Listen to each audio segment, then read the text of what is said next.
leer la palabra de Dios, para que el Señor nos hable. Todos necesitamos del Evangelio.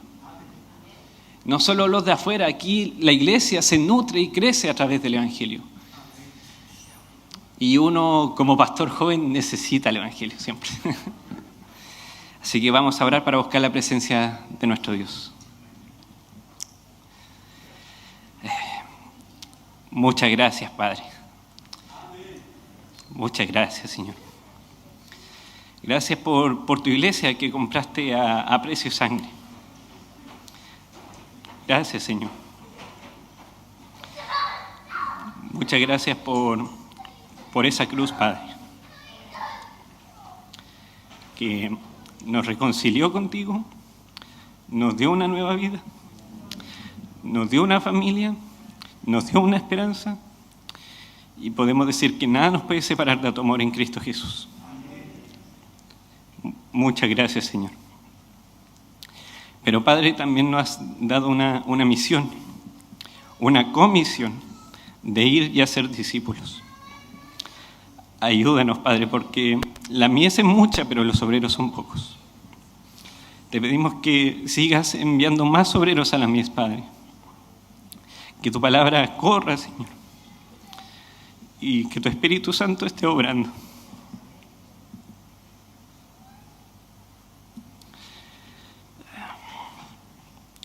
Espíritu Santo, seas tú obrando en nuestras vidas y hablándonos a través de tu palabra, Padre.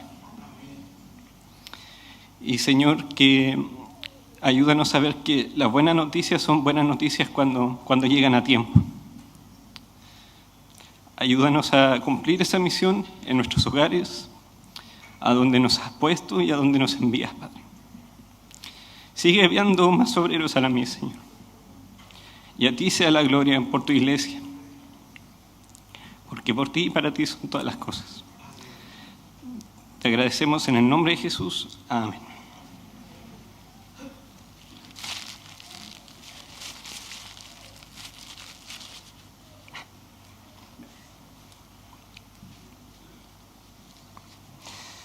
Bien, aunque este culto es de carácter misionero, no hay que ignorar lo que ha ocurrido a nivel nacional en nuestro país, las inundaciones que han ocurrido en Curanilahue y en otras partes de nuestro país. Y uno podría preguntarse, en esas circunstancias en las que hay inundación y a donde hay conflicto, ¿dónde está Dios? ¿Dónde está Dios en todo esto que está ocurriendo?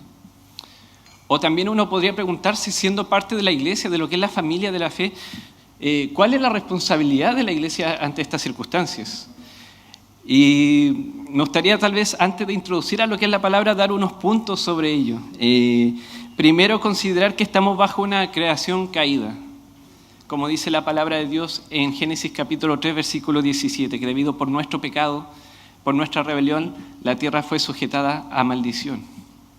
Pero también hay que considerar que a nosotros, como seres humanos formados a la imagen y semejanza de Dios, se nos dio la responsabilidad de administrar aquella creación, como dice Génesis capítulo 1.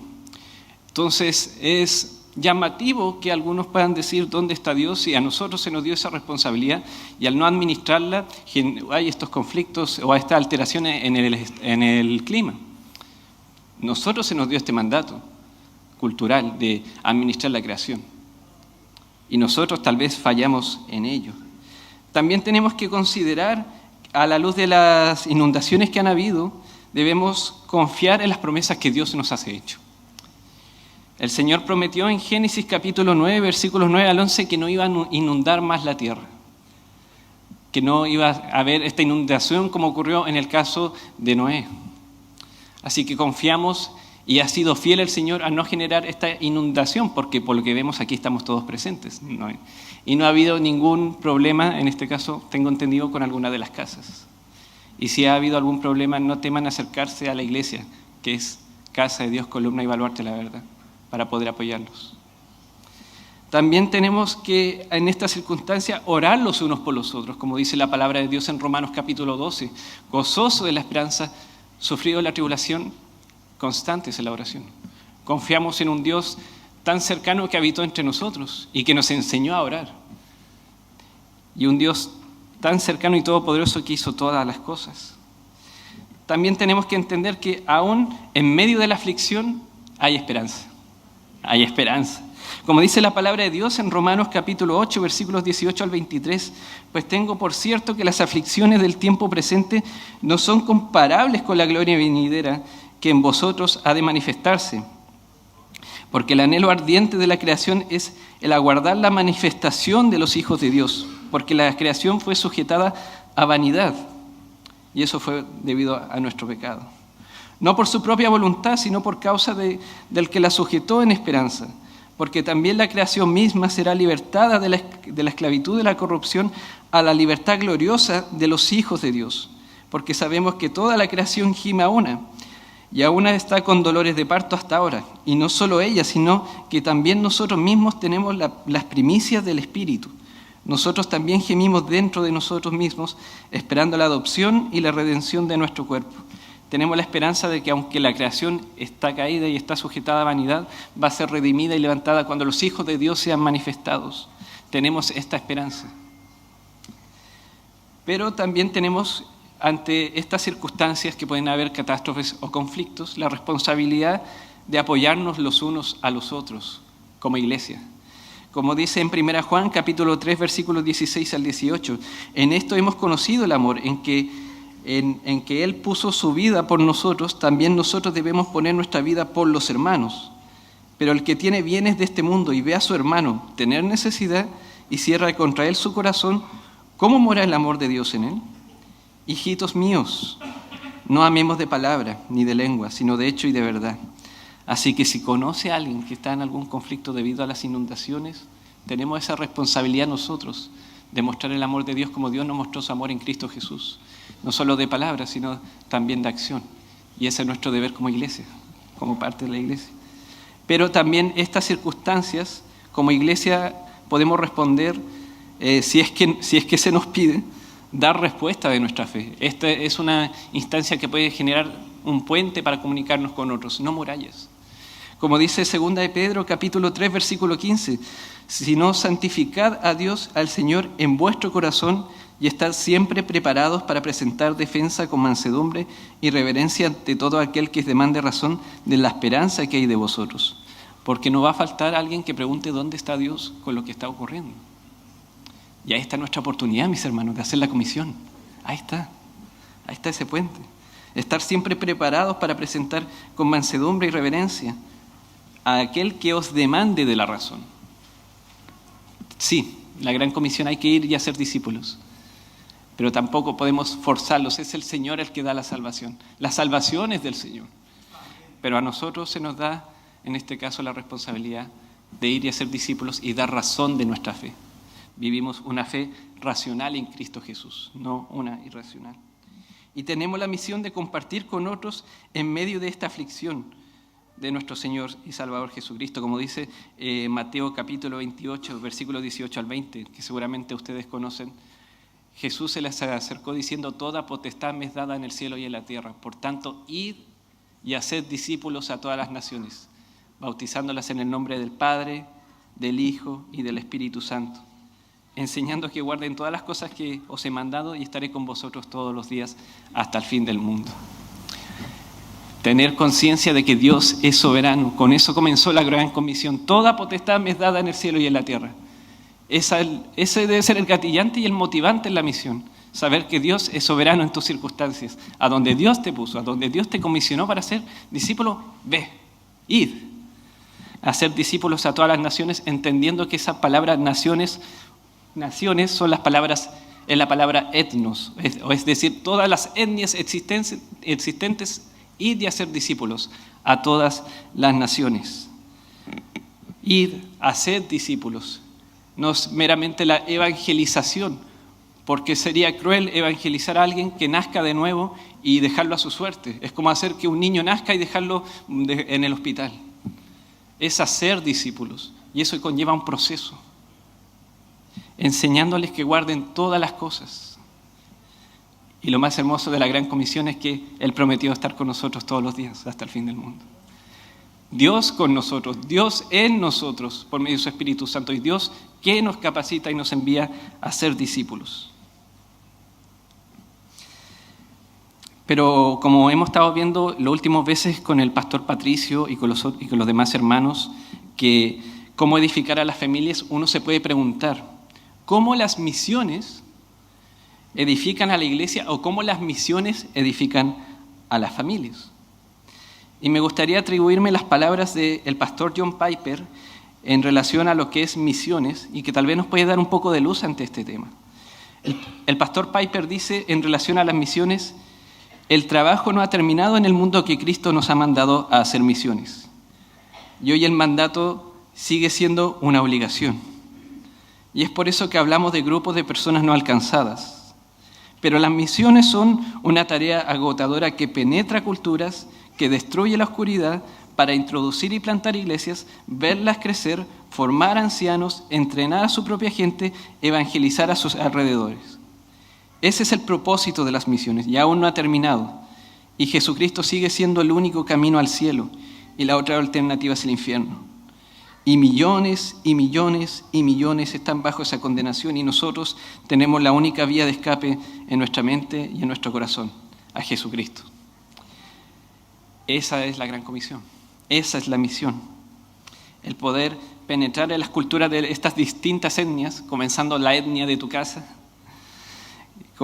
el destruir aquella oscuridad introduciendo lo que es el Evangelio para plantar una iglesia, no entendiendo la iglesia meramente como las cuatro paredes, sino nosotros como casa de Dios, columna y baluarte de la verdad, a donde Dios nos puso en nuestras familias, para verla crecer, formar ancianos, entrenar a la gente para evangelizar a nuestro alrededor, siendo la única esperanza que tenemos Cristo, como dijo el mismo Pedro en Juan capítulo 6, versículo 68. ¿A quién iremos? ¿En quién encontraremos palabra de vida eterna? ¿Las misiones edifican la iglesia? Por supuesto que sí. Los distintos ministerios de la iglesia tienen esta responsabilidad de esta gran comisión. Desde la UFA invitando a otras mujeres para ser discípulos hasta los varones que nos reunimos los jueves y visitamos el SAR, urgencia, realizan operativos, visitas en casa y además del desayuno evangelístico que hubo el día de hoy. La GEA también tiene esta responsabilidad de cumplir esta comisión y para gloria de Dios han llegado también nuevos chicos, los cuales buscamos tener encuentro con Cristo y poder tener comunión los unos con nosotros a través de la palabra. O como dice la misma palabra en Hechos capítulo 2, versículos 42, buscamos perseverar en la doctrina de los apóstoles y en la comunión los unos con los otros y en el partimiento del pan y en las oraciones, perseverando unánimes cada día en el templo y partiendo el pan en las casas. El ministerio de alabanza tiene esta gran comisión de que nos muestra por medio de la adoración los atributos de Dios y las maravillosas obras que ha hecho nuestro Dios a través de Cristo Jesús. Cantamos hace poco que nuestro Dios es santo, que nuestro Dios es soberano. A ese Dios que cantamos y alabamos es al que proclamamos, al que hacemos discípulos. También el ministerio de misericordia que busca de igual manera que Jesús miró a las multitudes con compasión, el poder mirar con compasión a aquellos que tienen necesidad para bendecir y entregar por gracia lo que nos ha sido dado de gracia. El ministerio de mujeres tiene esta gran comisión que reciben personas que vienen por curiosidad, tal vez a buscar acá en la iglesia un encuentro con Jesús o que tal vez buscan celosamente una familia de la fe. La escuela dominical tiene esta responsabilidad de la gran comisión de formar discípulos, desde la niñez, parvolitos, primarios, principiantes, intermedios, juveniles. O como dice la Escritura, desde la niñez has sabido las Sagradas Escrituras, las que te pueden hacer sabio para la salvación por la fe que es en Cristo Jesús. Y me gustaría mencionar en relación a la escuela dominical cómo Dios ha sido fiel con ella. Ha sido fiel de levantar jóvenes para ser ayudantes en la escuela dominical. Jóvenes de 16 años deseando edificar a la iglesia y poder bendecir, algo que muchas veces se ora por los jóvenes y preguntan, ¿dónde están los jóvenes? Están acá, aunque no los vean, están acá. Y también otros jóvenes que tienen más de 18 y desean continuar en su clase de juveniles y de aprender la palabra de Dios.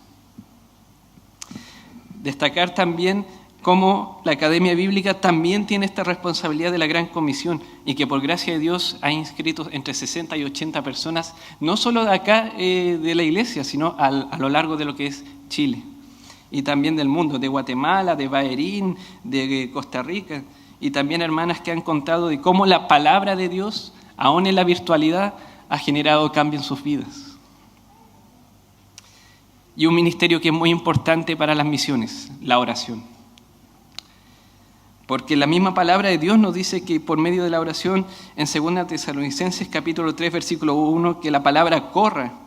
También nos dice el mismo Señor Jesús en Mateo capítulo 9, versículo 36, que oremos para que envíen más obreros a la mies. También vemos en Habacuc 2:14 que la tierra sea llena del conocimiento de la gloria de Dios. Y Jesús nos enseñó a orar diciendo, hágase tu voluntad en la tierra como en el cielo.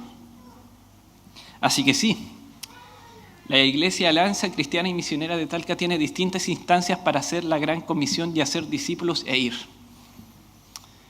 Así que les digo nuevamente, bienvenidos a la Casa de Dios Columna Baluarte la Verdad. Y son bienvenidos a ser partícipes de lo que es la misión. La pregunta que nos podríamos hacer personalmente, ¿estamos siendo parte de esta comisión? No te estoy diciendo si eres parte de una iglesia que cumple la misión. Te estoy diciendo si tú estás haciendo esa misión. No te estoy diciendo que vayas a la China, al menos que el Señor te mande.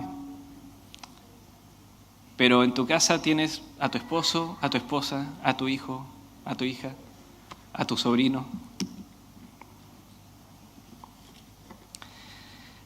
Recordando también lo que dice la palabra de Dios en 2 Corintios capítulo 5, versículos 17 al 21, que si alguno está en Cristo, nueva criatura es. Las cosas viejas pasaron y todas son hechas buenas, nuevas. Y todo esto proviene de Dios, que Dios nos reconcilió consigo mismo por Cristo. Y nos dio el ministerio de la reconciliación. Mis hermanos, Dios nos dio un ministerio, un servicio para poder bendecir a otros. Este ministerio de la reconciliación. El versículo 20 que nos dice, somos embajadores en nombre de Cristo. Nosotros representamos un reino. Y la noticia que tenemos que entregar, versículo 21, al que no conoció pecado, Cristo Jesús, por nosotros se hizo pecado para que nosotros fuésemos hechos justicia de Dios en él. Somos enviados a ser discípulos, pero también somos embajadores a donde el Señor nos puso, para reconciliar a la humanidad con Dios. O como dice el mismo versículo 20, así que somos embajadores en nombre de Cristo, como si Dios rogase por medio de nosotros, o rogamos en nombre de Cristo reconciliados con Dios. Como si Dios rogase por medio de nosotros, que se reconcilien con Dios. Ahora tal vez sería bueno clarificar algunos datos de lo que es la realidad de las misiones actualmente. Por ejemplo, según un estudio realizado por Barna Group en el año 2019, que es un grupo estadounidense que realiza estudios de la realidad cristiana a nivel internacional, los nacidos entre los años 1980 y 2000 se sienten en conflicto con el evangelismo. Es decir, las personas entre 24 y 40 años. Y la mitad de los que fueron partícipes de este estudio creen que es incorrecto compartir de su fe, definiendo su fe como una profesión de ser testigo de Cristo. Aunque afirman que lo mejor que puede pasar es que alguien conozca a Jesús y se sienten capacitados para compartir de su fe, no lo hacen. Siendo mayor la respuesta que los de la generación entre los 45 y 62 años y mayor entre los de 63 a 78. A pesar de ello, este estudio revela que los jóvenes de 24 a 40 consideran que la práctica del evangelismo no es apropiada en relación a compartir la fe con personas que tienen una fe distinta. Para las generaciones anteriores, la evangelización es la predicación en las plazas, la distribución de tratados y el establecer contacto con desconocidos. Y el evangelismo en las generaciones actuales está siendo influenciada por lo que es el secularismo y también el posmodernismo. En otras palabras, tu verdad es tu verdad, mi verdad, mi verdad. Siendo que Jesús se manifiesta como camino, verdad y vida. O tal vez como lo dijo uno de los intelectuales de nuestro tiempo, Bauman, vivimos en una sociedad líquida, una sociedad que solo se adapta, una sociedad que no se permea, una sociedad que no tiene algo firme, establecido. Y el mayor peligro de la ausencia de esta comisión puede ser la creencia de que si tenemos una vida suficientemente buena o moral, puede reemplazar la profesión de nuestra fe. de manera que perdemos la oportunidad de poder disfrutar la libertad que tenemos en Cristo Jesús de hacer discípulos y puede transformarse nuestra vida en una vida legalista. Otro estudio muy interesante, considerando las banderas que tenemos aquí atrás, es el que realizó Pew Research Center, mencionando que 1/3 de las banderas, es decir, de las 196 banderas que hay en el mundo, 1/3 tiene simbolismos religiosos, es decir, 65 países. De esos 65 países, 33 países tienen un simbolismo cristiano. Por ejemplo, en América tenemos Jamaica, Dominicana y República Dominicana, que la tenemos aquí atrás, que tienen el simbolismo de una cruz, y para ser específico, República Dominicana también tiene una Biblia abierta en Juan capítulo 8, versículo 31. En Asia Central y en Europa del Este, Georgia, Grecia y Montenegro representan en su bandera una cruz. En Europa, Eslovaquia, España y Suiza. Y en otros países como Dinamarca, Suecia y Finlandia e Islandia representan con una cruz. ¿Por qué destacó este punto en relación a las banderas con las misiones? Porque la misma palabra dice ir a hacer discípulos a todas las naciones, a todas las etnias. Y una bandera lo que representa es a sus habitantes, representa su cultura, representa sus valores. Y esto nos muestra que también, a pesar del secularismo actual, podemos ver que nuestras sociedades a lo largo de 2000 años han sido sostenidas por el cristianismo. Como por ejemplo, que los fuertes deben cuidar a los débiles, que las vidas aún de los que tienen diferentes capacidades son valiosas, porque son formadas a la imagen de Dios, y que hay que alimentar a los necesitados. Esos son valores cristianos que se han entregado en aquellas naciones. Pero no hay que ignorar la realidad de Europa, que están cerrando algunas iglesias. Ahí hay nuevo campo misionero para ser discípulos.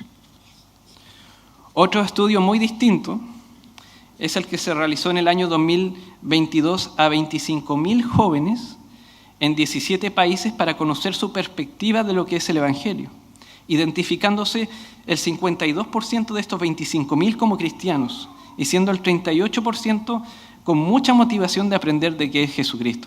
Así que, mis hermanos, otro campo misionero que tenemos son los jóvenes. Los jóvenes de esta generación, hay hambre de la palabra. Créanme que hay hambre de la palabra en estas nuevas generaciones. Siendo estas nuevas generaciones más empáticas o en búsqueda de sentido de vida a través de la fe. No solo eso, el mismo estudio muestra que el 62% de los evaluados mencionan que la Biblia es el medio más cercano para conocer a Dios. Pero también hay que destacar que aunque es una generación más abierta al Evangelio, es también abierta a todo aquello que profese una doctrina distinta. Entonces tenemos un campo misionero ahí con los jóvenes. Si tú ves a un joven, háblale de Cristo. Pero otra realidad muy distinta en misiones es preguntarse, ¿es el cristianismo el grupo religioso más perseguido? ¿Qué creen? ¿Es el más perseguido?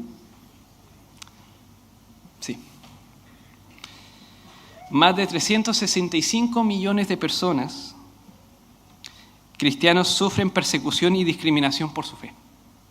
365 millones de personas según un estudio realizado por el Ministerio Puertas Abiertas en el año 2024. 1 de cada 7 cristianos es perseguido por su fe o discriminado. Así que si aquí somos aproximadamente entre 70 a 100 personas, al menos 10 o 15 en algún momento han sido discriminados por su fe. Puedes mirar a tu hermano a tu derecha o al de tu izquierda, y tal vez en algún momento en tu familia o en tu trabajo has sido discriminado por tu fe. Querido hermano, quiero recordarte lo que dice Mateo capítulo 5, versículos 11 al 12. Bienaventurados sois cuando por mi causa os vituperen y os persigan y digan toda clase de mal contra vosotros, mintiendo. Gozaos y alegraos porque vuestro galardón es grande en los cielos. Porque así persiguieron a los profetas que fueron antes de vosotros. Mi hermano, también, si en algún momento fuiste perseguido, sea por tu familia o en tu trabajo, o discriminado porque eres cristiano o cristianito, yo te invito a que como iglesia mires al que está a tu derecha y al que está a tu izquierda y lo consueles. Porque la palabra de Dios dice que nuestro Dios es Padre de misericordia y Dios de toda consolación. Otro dato importante son los 10 países más perseguidos en el mundo, que está Corea del Norte, Somalia, Libia, Yemen, Nigeria, Pakistán, Sudán, Irán y Afganistán, países por los que tienen que orar en relación a la persecución de cristianos. Y en el presente año 4.998 cristianos en Medio Oriente mayoritariamente han sido asesinados por su fe en Cristo, de los cuales 4.118 ocurrieron en Nigeria, por lo que hay que orar por nuestros hermanos en Nigeria. 4.125 hermanos han sido encarcelados por profesar su fe en Jesucristo, siendo en India realizados 2.332 de dichos encarcelamientos. Hay que orar por nuestros hermanos de India, considerando que actualmente hay 16.000 etnias en el mundo, de las cuales 2.500 etnias están en India. Es decir, que de las etnias que aún faltan evangelizar son aproximadamente la cantidad de personas, 2 billones de personas. No millones, billones. La Gran Comisión sigue presente. Y especialmente esos son lugares en los que no hay cristianos, no hay iglesias y no hay Biblias. Y me acuerdo de un caso de una misionera de la Alianza que mencionó que ella misionó en Camboya. Entonces ella mencionó que de que se habló de Jesús, y cuando esta niña le preguntó de quién era Jesús, pensaba que era un perfume o pensaba que era una comida. Personas que por escuchar la palabra Jesús no saben. Nosotros tenemos la libertad de escuchar a Jesús y asociar al menos a alguien que murió en la cruz por nuestros pecados. Hay algunos que no tienen ese privilegio de saber la bendición que tenemos en Cristo Jesús. De manera que sí, las generaciones van, generaciones vienen, pero la Gran Comisión permanece. Permanece. Y esta es la realidad que tenemos como iglesia a nivel generacional y a nivel internacional. Y me remito a la palabra de Carl Henry, que dijo: el evangelio son buenas noticias si llegan a tiempo. La mies es mucha, los obreros son pocos. O lo que dice la misma palabra de Dios en Romanos capítulo 10, versículos 13 al 15. Porque todo aquel que invocare el nombre del Señor será salvo. ¿Cómo pues invocarán a aquel en el cual no han oído? ¿Y cómo creerán en aquel de quien no han oído? ¿Y cómo oirán sin haber quien les predique? ¿Y cómo les predicarán si no fueren enviados? Como está escrito, cuán hermosos son los pies de los que anuncian la paz, los que anuncian las buenas nuevas. Lo podríamos ver el versículo de manera distinta. ¿Cómo van a oír si no hay quien les predique? ¿Cómo van a creer si no oyen la palabra? ¿Y cómo invocarán si no hay quien los envíe? Y a la luz de estos datos, la pregunta que nos podemos hacer es: ¿dónde el Señor te ha puesto para ser discípulos y cumplir la Gran Comisión? ¿Dónde te ha puesto? ¿En tu casa? ¿Tu esposo? ¿Tu esposa? ¿Tus hijos? ¿Tus nietos? ¿Tu trabajo? ¿Tu vecino? ¿La junta de vecinos, si en algún momento han sido partícipes? ¿Tú mismo, que necesitas el evangelio? ¿Las misiones edifican la iglesia y la familia? Sí. Pero sin olvidar que la salvación es del Señor, como dice el Salmo 3.8, sin olvidar que Él produce el nuevo nacimiento, como dice Juan capítulo 3, sin olvidar que Él da vida al que está muerto en delitos y pecados, como dice Efesios 2.1, sin olvidar que el Espíritu Santo es el que convence de pecado, como dice Juan 16, sin olvidar que Él nos llama a ser discípulos, como dice en Mateo 4.19, sin olvidar que Él nos da vida eterna, como dice Juan 3.16, sin olvidar que Él nos da la plenitud de gozo en el Evangelio, en el Salmo 16.11, pero a nosotros nos dio la responsabilidad de la Gran Comisión. Es decir, si lo miramos como un ejemplo burdo, es como en la experiencia del colegio cuando alguien realiza un trabajo y uno solo pone el nombre. El Señor hace todo y nosotros tenemos que poner el nombre. Es más, Él dice en la misma comisión: estaré con vosotros todos los días hasta el fin del mundo. Entonces, hasta para poner el nombre, utilizando este ejemplo, Él está ahí. A lo que nuestra respuesta puede ser, como dice en Lucas 17:10, siervos inútiles somos, porque solo hacemos lo que tenemos que hacer. Pregunte: ¿cómo se puede hacer misiones en la realidad actual? Recordando lo que dice la palabra de Dios, que somos llamados a ser discípulos, a ser embajadores, a predicar a toda criatura, a ser testigos y como Dios envió a Jesús, nosotros también somos enviados. Como el Padre me ha enviado, así yo también los envío. Por los que ahora les invito con sus Biblias a Hechos capítulo 28, versículos 30 al 31. Hechos capítulo 28, versículos 30 al 31. Viendo, obviamente, lo que es el libro de los Hechos, escrito por Lucas, con el fin de mostrarnos la historia de lo que es la iglesia. Se puede dividir fácilmente el libro de los Hechos en tres partes, a la luz de Hechos capítulo 1, versículo 8, Judea, Samaria y hasta lo último de la tierra. Y vemos cómo destaca el apóstol Pedro y el apóstol Pablo, pero fácilmente puede llamarse el hecho del Espíritu Santo, porque el Espíritu Santo es el que hace la obra, capacita para poder ser testigos y hacer la misión. Hechos capítulo 28, versículos 30 al 31, que dice lo siguiente. ¿Lo encontraron, mis hermanos? Es muy sencillo estos versículos. Así finaliza el libro de los Hechos. Y Pablo permaneció 2 años enteros en una casa alquilada y recibía a todos los que a él venían predicando el reino de Dios abiertamente y enseñando acerca de Jesucristo abiertamente y sin impedimento. Entonces, ¿cómo se puede hacer misiones ante la realidad actual? De 4 maneras muy sencillas. Una, comenzando en casa, como dice el versículo 30. 2, recibiendo a todos los que vengan, como dice el versículo 30. 3, predicando el reino de Dios, como dice el versículo 31. Y 4, enseñando acerca de Jesucristo. Es interesante ver cómo comienza el libro de los Hechos manifestándose el Jesús resucitado, el cómo luego de resucitar y enseñar 40 días el reino de Dios, luego sus discípulos perseveran en la oración en casas, y luego cuando van al templo, como aparece en el capítulo 2, les da el Espíritu Santo, y cómo la iglesia comienza a surgir en casas. Y cómo también finaliza el libro de los Hechos mostrando al apóstol Pablo enseñando en una casa.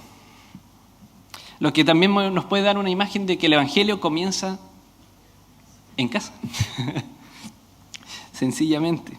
Podemos ver el mismo ejemplo de Jesús que se ve manifestado de igual manera que el apóstol Pablo en Mateo capítulo 9, versículos 9 al 13, en el que menciona cómo Jesús en casa de Mateo pudo evangelizar a publicanos y a pecadores. O en el mismo ejemplo del Evangelio en Lucas 18, cómo Zaqueo es evangelizado en su propia casa. Zaqueo, baja de ahí, que voy a tu casa. Nuestra casa es el primer campo misionero para ser discípulos. El esposo a la esposa al esposo y los padres a los hijos. Nuestra casa es el primer campo misionero. El ir y hacer discípulos a todas las naciones comienza en nuestra casa. Y son tus hijos los que van a ver el evangelio que predicas en las 4 paredes. Y es el esposo y la esposa siendo una sola carne que deben edificar con el evangelio en vez de encararse con resentimiento. El evangelio que ven en sus padres es el evangelio que compartirán tus hijos y tus nietos. Por lo que pregunto, ¿es el evangelio de la reconciliación y de perdón en Cristo Jesús lo que se predica en tu hogar? El esposo a la esposa al esposo y lo que van a ver tus hijos. O como dice en Efesios capítulo 4, versículo 32, antes sed benignos unos con otros, misericordiosos, perdonándonos como nos perdonó Cristo. Como nos perdonó Cristo. Y esto nos lleva al segundo punto. Ya sabemos que se comienza en casa, como el apóstol Pablo estuvo 2 años en casa predicando el evangelio abiertamente. Pero también aparece en el versículo 30 que él recibía a todos los que a él venían. Versículo 30. Y Pablo permaneció 2 años enteros en esta casa alquilada con el fin de recibir a todos los que aquellos tenían curiosidad de por qué llegó a esta condición a Roma.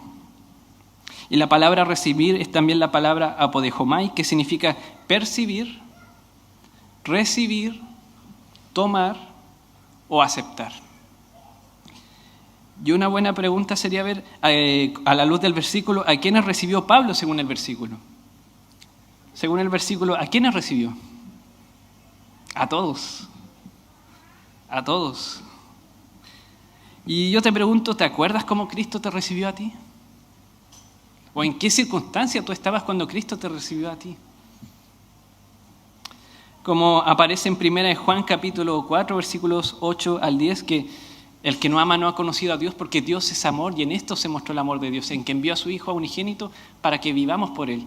No que nosotros hayamos amado a Dios, sino que Él nos amó primero y envió a su Hijo en propiciación. Si nosotros le amamos, es porque Él nos amó primeramente. O como enseña en Romanos capítulo 5, versículos 6 al 11, que dice, porque Cristo cuando aún éramos débiles, a su tiempo murió por los impíos.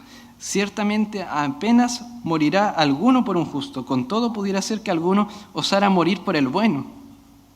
Mas Dios muestra su amor para con nosotros en que siendo aún pecadores, Cristo murió por nosotros. Pues mucho más, estando ya justificados en su sangre, por Él seremos salvos de la ira. Porque si siendo enemigos fuimos reconciliados con Dios por la muerte de su Hijo, mucho más estando reconciliados seremos salvos por su vida. Mi hermano, Cristo te recibió cuando tú eras su enemigo.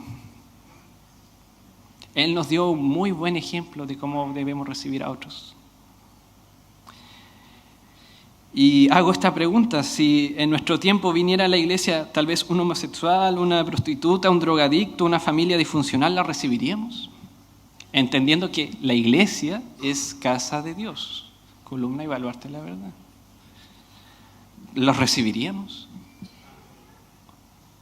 O si alguien estuviera tatuado hasta el cuello, ¿lo recibiríamos o lo discriminaríamos?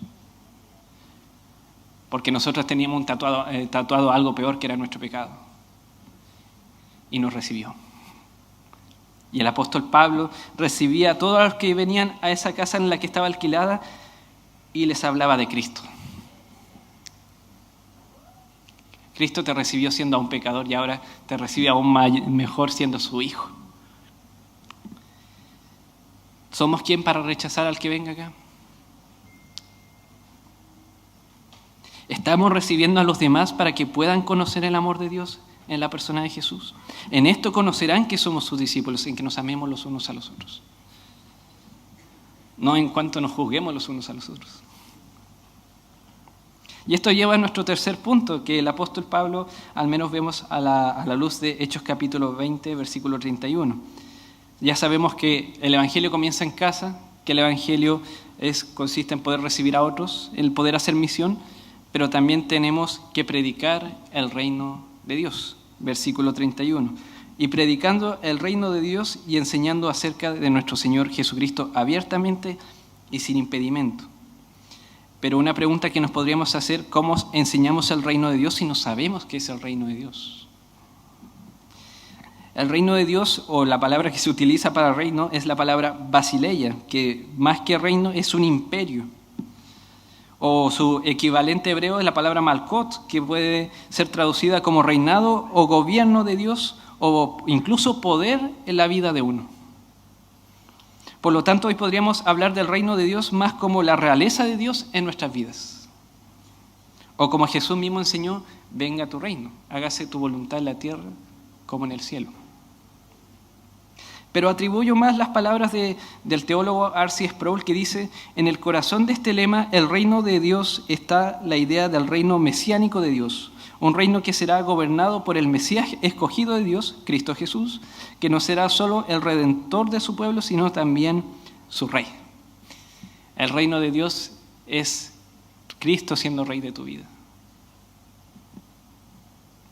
Y nos podríamos preguntar, al recibir a la gente en nuestras casas o en la casa de Dios, ¿estamos escuchando o están viendo en nosotros el reino de Dios? Porque personas nuevas van a llegar y hemos visto cómo domingo tras domingo tras domingo han llegado al menos una persona nueva. ¿Qué van a ver en nosotros? ¿Van a ver ese estigma del cristiano que se habla afuera de la iglesia? ¿O van a ver el reino de Dios en nosotros? Un ejemplo de aquello es lo que aparece en 1 Timoteo capítulo 1, versículo 12 al 17, que le invito a que me acompañen. A 1 Timoteo capítulo 1, versículos 12 al 17.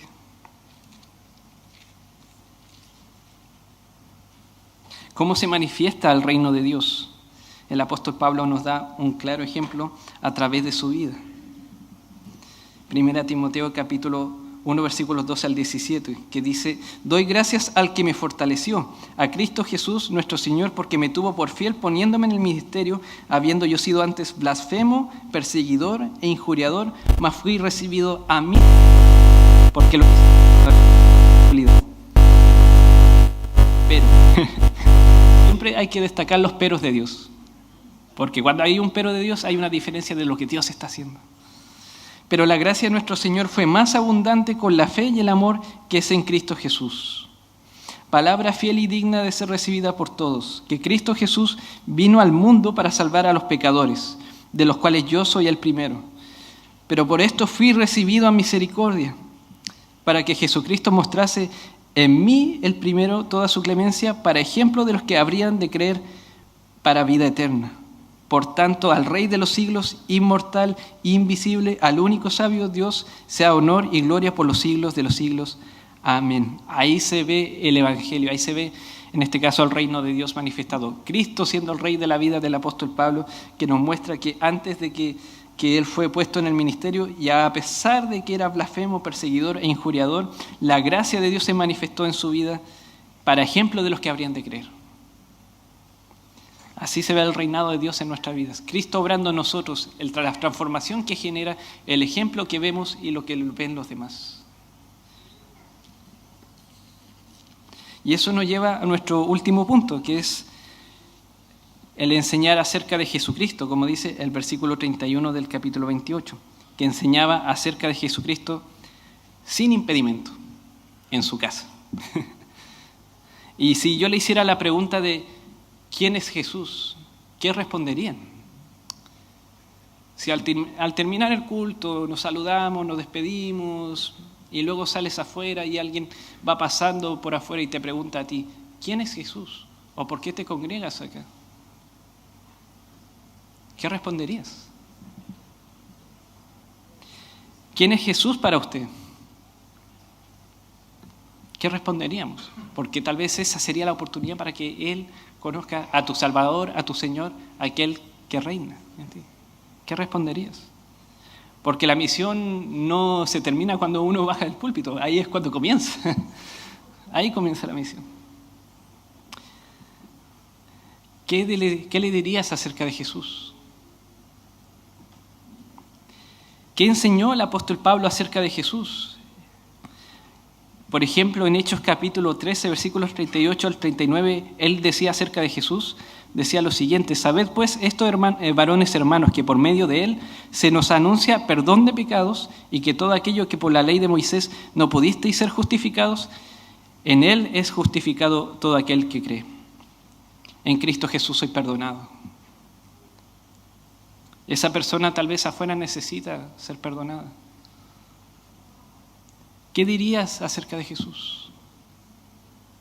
O como dice Hechos capítulo 16, versículos 31 al 34, Pablo enseñaba a los de Filipo esto acerca de Jesús. Cree en el Señor Jesucristo y serás salvo tú y tu casa. Y le hablaron la palabra del Señor a él y a todos los que estaban en su casa, y él, tomándolos en aquella misma hora de la noche, les lavó las heridas, y enseguida se bautizó él con todos los suyos, y llevándolos a su casa, les puso la mesa, y se regocijó con toda su casa de haber creído a Dios. Les enseñó a creer en Jesucristo. Porque una cosa es conocer la palabra y otra cosa muy distinta es conocer al Dios de la palabra. Son cosas muy distintas. Es distinto un oidor a un hacedor. Otra cosa que enseñó el apóstol Pablo acerca de Jesucristo a las personas que venían a su casa es lo que aparece en Hechos capítulo 17, versículos 30 al 31. Pero Dios, habiendo pasado por alto los tiempos de esta ignorancia, ahora manda a todos los hombres en todo lugar que se arrepientan, por cuanto ha establecido un día en el cual juzgará al mundo con justicia por aquel varón a quien designó, dando fe a todos con haberle levantado de los muertos. A grandes rasgos enseñó que Jesús nos perdona, Jesús nos justifica, Jesús ha resucitado. Ven a Cristo en arrepentimiento y fe. ¿Qué Jesús conocemos nosotros? Reitero la pregunta porque nos puede ocurrir fácilmente al salir acá de la iglesia. Si nos encontráramos con alguien y le preguntaran, ¿quién es el Jesús que tú crees? ¿Qué le dirías? Amén. Amén. No podemos predicar al Dios del Evangelio sin el Evangelio de Dios, y el Evangelio de Dios es Jesucristo. Así que si no conoces a Cristo, no conoces el Evangelio. Y si no conoces el Evangelio, ¿cómo puedes ir a hacer misiones, a ser discípulos? ¿Y cómo van a invocar a aquel en quien no han creído si tú no sabes ese Evangelio? ¿Y cómo creerán si no hay quien les predique, si no sabemos lo que estamos predicando? ¿Y cómo van a invocar al Señor que tal vez necesitamos conocer? El ir y hacer discípulos comienza en nuestra casa. Pregunta, ¿conocemos a nuestro Dios? Y una pregunta más importante, ese Dios que hizo todas las cosas, que habitó entre nosotros y nos proveyó su Espíritu, ¿te conoce a ti? ¿Cómo sabemos que conocemos a Dios? Primera Juan capítulo 2, versículos 1 al 6 nos dice: hijitos míos, estas cosas os escribo para que no pequéis, y si alguno hubiere pecado, abogados tenemos para con el Padre a Jesucristo el justo. Y Él es la propiciación por nuestros pecados, y no solamente por los nuestros, sino también por los del mundo. Y en esto sabemos que nosotros le conocemos, si guardamos sus mandamientos. El que dice yo le conozco y no guarda sus mandamientos, el tal es mentiroso y la verdad no está en él. Pero el que guarda su palabra, en este verdaderamente el amor de Dios se ha perfeccionado. Por esto sabemos que estamos en Él. El que dice que permanece en Él debe andar como Él anduvo. Y el siervo no es mayor que su Señor. Como el Padre me ha enviado, así yo los envío, dijo Jesús. El que le conoce debe andar como Él anduvo. Entonces, ¿qué podemos aprender de lo que es la palabra de Dios? Primero, conoce a tu Señor y tu Salvador, para poder compartir de tu Señor y tu Salvador. Como dice la palabra en Juan 17:3, esta es la vida eterna, que te conozcan a ti, al único Dios verdadero. ¿Cómo pueden conocer a Cristo si no ven a Cristo en ti o si no conoces al Señor que tú proclamas?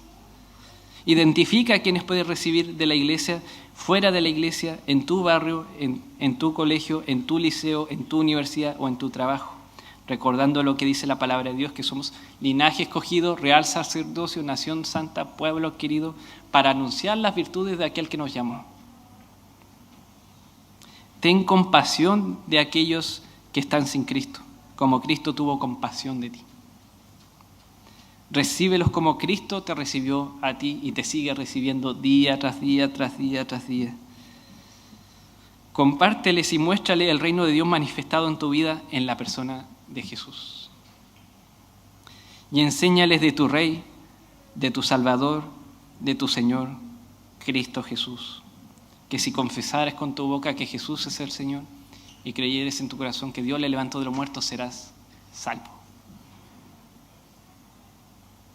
Mi hermano, si tal vez no has hecho eso en tu casa, o con tu compañero de trabajo, o con tu vecino, por distintas razones, sea por vergüenza, sea por distintos motivos, yo te invito a que te arrepientas.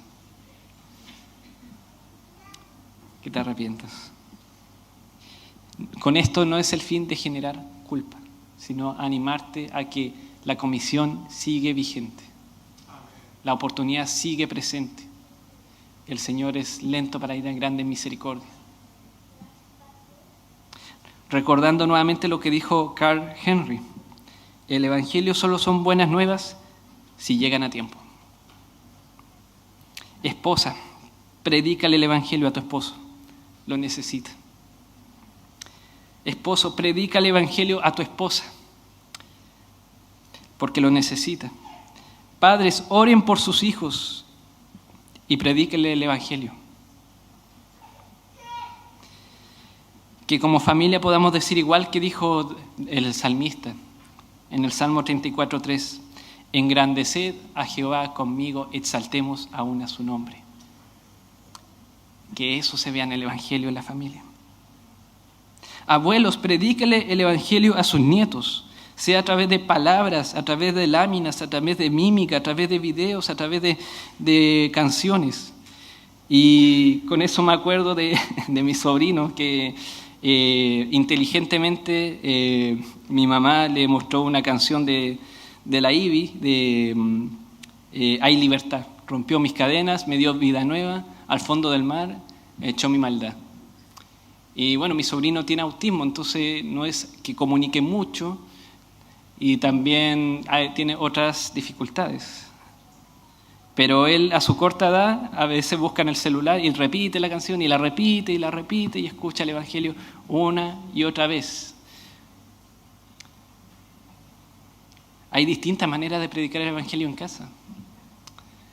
No solo uno predicando acá en el púlpito, sino también predicando a través de una conversación, una caminata con tu hijo o con tu nieto. A través de dibujos, dibujar tal vez una cruz y explicar un poquito lo que es la cruz. Hay distintas maneras de evangelizar en casa, como el apóstol Pablo estuvo 2 años, y de distintas maneras de evangelizar fuera de ella. Cuán hermosos son los pies de los que entregan las buenas nuevas. Pero recuerden que Él dijo que Él va a estar con nosotros todos los días hasta el fin del mundo. Así que la invitación es ir y hacer discípulos. Termina la prédica, pero también comienza la gran comisión. Otro día más. Oramos.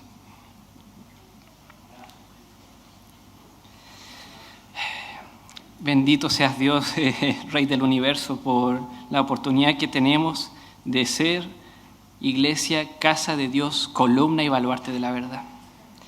Gracias porque si nosotros hemos llegado a tu presencia, mi Dios, es porque alguien nos predicó estas buenas nuevas. Tal vez con incertidumbre, tal vez con miedo, tal vez con inseguridad, tal vez pensando de qué sirve que le predique el Evangelio tantas veces. Pero no somos nosotros, Padre, es tu palabra. Y tu palabra es el que hace la diferencia. Tú eres el que da nueva vida. Tú eres el que genera este nuevo nacimiento. Tú eres el que hace hijos tuyos. Tú eres el que da esa nueva vida. Nosotros solo tenemos que ir. Ayúdanos a ir en nuestras casas. Ayúdanos a ir en nuestros trabajos. Ayúdanos a ir tal vez a nuestro vecino. Ayúdanos, Padre, porque separado de ti nada podemos hacer. También ayuda a aquellos hermanos que tal vez estén postrados por distintas razones y está ese deseo de predicar la palabra. Tienen la oportunidad tal vez a través de ese familiar que los cuida o ese cuidador de predicar.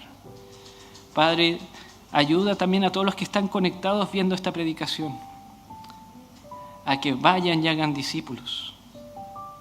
Y ayúdanos a nosotros también, Señor, porque nosotros somos discípulos tuyos y el siervo no es mayor que su Señor, de manera que nosotros también necesitamos conocer más de ti para ir y hacer discípulos. Y Padre, perdónanos si no hemos cumplido la comisión.